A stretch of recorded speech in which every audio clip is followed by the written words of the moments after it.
পন্থায় বিনোদন দেওয়া, স্ত্রীকে হালাল পন্থায় বিনোদন দেওয়া। বলতে পারেন হুজুর কেমনে হালাল পন্থায় বিনোদন দিব? এশারের নামাজের পরে আল্লাহর নবী, বিশ্ব নবী এরকমভাবে মায়েশা সিদ্দিকার সঙ্গে দৌড়াদৌড়ি শুরু করছে।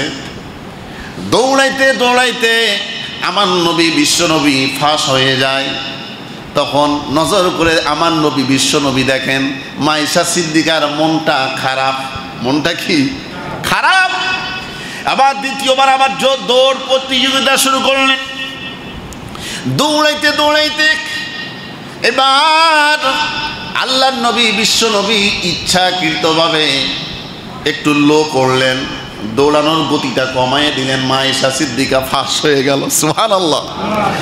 এবার আল্লাহর নবী নজর করে দেখেন মায়েশা সিদ্দিকা এত পরিমাণে খুশি হয়েছেন, আল্লাহর নবী দেখে আল্লাহর নবীও খুশি হয়ে গেলেন। সুবহানাল্লাহ। এবার বিশ্বনবী মুহাম্মদ রাসূলুল্লাহ সাল্লাল্লাহু আলাইহি সাল্লাম দেখেন কত সুন্দর চমৎকার পদ্ধতি ছিল।